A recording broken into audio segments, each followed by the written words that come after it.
મિત્રો ઊભી જાજો, હાથ જોડું છું, ખાલી 2 મિનિટ માંગુ છું. આ છે એક છોકરાની રિયાલિટી. વાયરલ થવા માટે માફી માંગવી પડે, હાથું જોડવા પડે, ત્યારે વાયરલ થાય. અને છોકરીની રિયાલિટી હું તમને સમજાવું.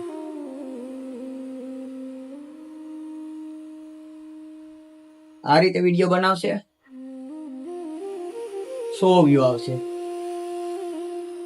આ રીતે વિડીયો બનાવશે, 1000 વ્યૂ આવશે. અને આ રીતે વિડીયો બનાવશે ને એટલે ડાયરેક્ટ વાયરલ. આ છે એક છોકરીની રિયાલિટી. અને છોકરીની વાયરલ થવાની ટ્રીક આ છે. પણ એ રીતના નહીં કરતા, કોઈ દિવસ નહીં કરતા. વાયરલ થવાની તો કઈ નહીં, મર્યાદામાં રહેવું. અને હા, ઇજ્જતને મૂકીને પછી વિડીયો વાયરલ થવું તો આ રીતે જ કરવું પડશે. અને એક છોકરાની રિયાલિટી સમજાવું. છોકરાને વાયરલ થવું હોય તો શું કરવું પડે ખબર? ગારામાં લોટવું પડે, કિચડમાં લોટવું પડે. પછી બીજી વાત, આમ જેવા આવે તેવા નખરા કરવા પડે.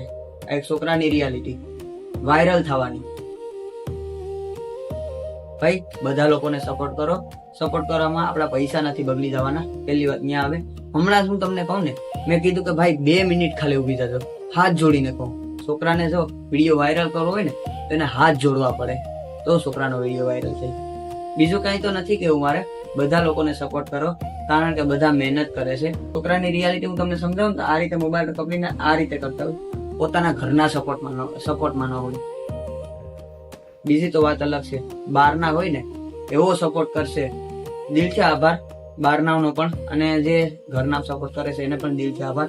આપણા 1000 સબસ્ક્રાઇબ કમ્પ્લીટ થવા આવ્યા છે. અને મિત્રો હમણાં જ મેં તમને કીધું કે બહારના સપોર્ટ વધારે હોય, તો હું તમને પહેલા બહારની વાત કરી દઉં. જે બહારના લોકો છે એ મારે કોમેન્ટ કરીને કે અજયભાઈ ડેઈલી વ્લોગ કેમ નથી નાખતા. ભાઈ પહેલી વાત, મારી પાસે સમય બહુ ઝાઝો છે. એવું નથી કે સમય નથી, પણ મારે ઘર સપોર્ટ નથી. પહેલી વાત ત્યાં આવે. હું મારી રીતના કરું છું, મારી રીતના આગળ વધું છું. અને બીજી વાત કે હું જે એરિયામાં રહું છું ને, જે એરિયામાંથી હું નીકળું ને, એમાંથી નીકળવું ને એટલે બહુ કઠિન થાય. ઘરેથી બહાર નીકળીને મોબાઈલ પકડું ને તો લોકો એવું કેવું હોય ને કે આનો તો ધંધો છે, આમ તો રોજનું જ, એટલે કઈ નહીં. તો બસ બીજું કઈ નથી કે હું એટલે ડેઈલી બ્લોગ નથી આવતા. પણ હા, હું મૂકીશ નહીં, યાદ રાખજો. તમે સપોર્ટ કરતા રહેજો. અને દિલથી આભાર જે પણ સપોર્ટ કરે છે એને. તો બસ આ જ વિડીયો હતો. આ વિડીયો કેવો લાગ્યો એ કોમેન્ટ કરી દેજો. અને વિડીયોને બને એટલો શેર કરી દેજો બધાને. જય હિન્દ, જય ભારત.